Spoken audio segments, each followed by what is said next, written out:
Hello, thanks for watching. I'm John Windsor-Cunningham. 3 stories about acting.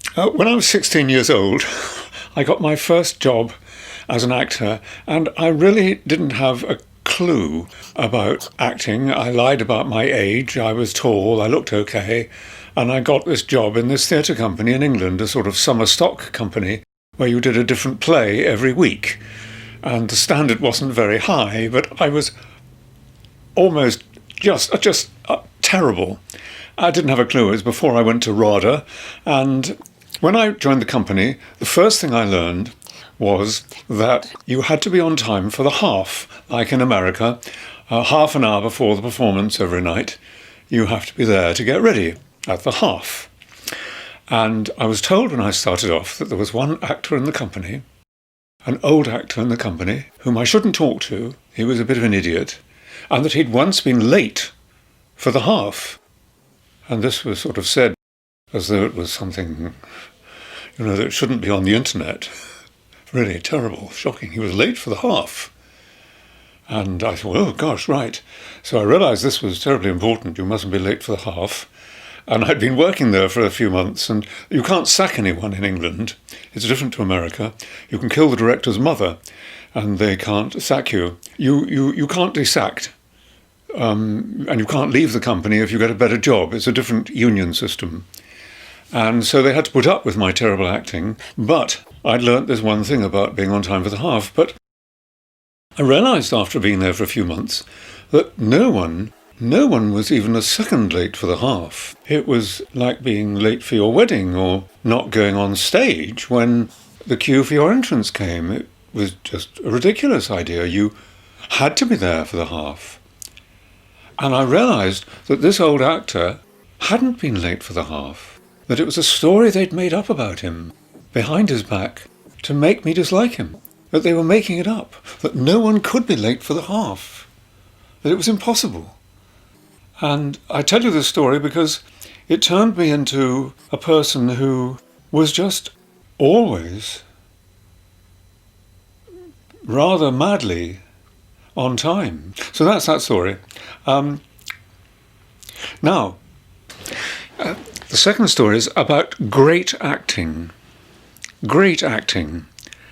When I was younger, I went to theatre a lot, and so I've been very lucky. I've seen great acting twice. And it sounds very rude of me, but lots of people have never had the good luck to see. They've seen wonderful acting or brilliant acting or exciting acting, but great acting, actors at their best, is something else. I've seen an audience of 1,400 people leave a theatre in silence. They were so shocked, they were suffering from shock at what they'd seen, that they didn't believe what they'd seen was possible. No one spoke till they got out into the street. It was like the first time that a young Russian girl did a double backward somersault from a standing position and landed on her feet. It was supposed to be impossible. It was an Olympic trial in Berlin, and we were all standing around in this square and sitting around, and no one applauded. No one went whoop.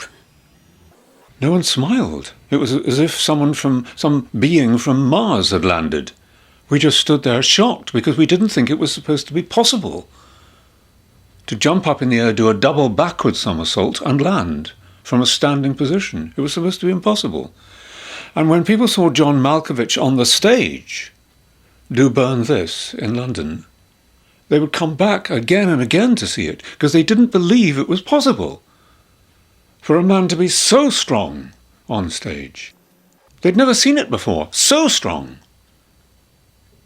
He was a giant on earth. To see someone being an American aristocrat with a pride that we'd never seen before, ever. We couldn't believe it was possible. It was amazing. And right for the part, of course.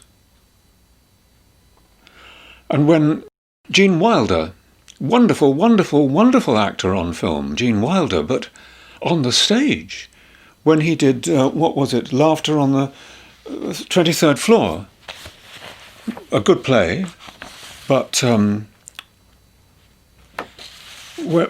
there's a scene in it when he'd built up this tension of things going wrong, so that at one point he was able to stand on the stage and not move for a minute, not move for a whole minute. He didn't twinkle his eyes, he didn't half smile. He just stood there, and we knew he was thinking. We didn't look as though he was thinking, he just was thinking. And we knew that he was going through this amazed shock thing that he'd built up to in the play. And for a minute we all laughed. It was as though he'd invented comedy. We'd never seen this before. We'd never laughed like this before, ever. We'd never seen that kind of laughing at a man just standing there. It was perfection, and I mention this only because it means that it's possible. It's possible to be great. It's possible to be that good. I didn't see Gene Hackman on the stage, much to my regret. And there are one or two others I'd like to have seen on the stage, who I think would have been even better than on film. Olivier, I've seen probably... Yes, I've seen him being great once. I've seen Olivier being great once. And it's just astonishing. You just sit aghast. And it's possible to get that. That's the point of the story. My third story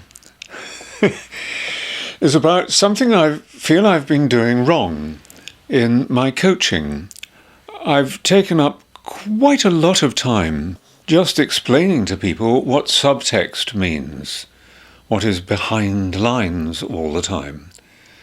And I've realized now it can all be said in 8 words, which I'm going to say now, that the secret that makes one performance better than another at auditions, what they've got behind the lines, when someone's line is good morning and your line is yes, all right, then their line good morning probably means you're late.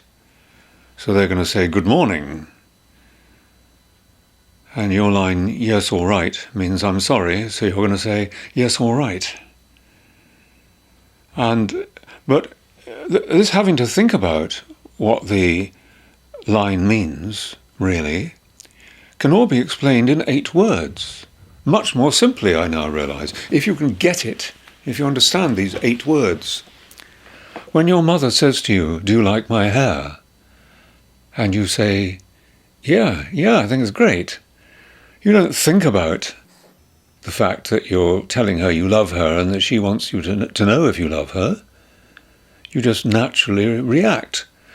Subtext, 3, 4, 5, 6, 7, 8 words. Subtext is reacting to another person's subtext.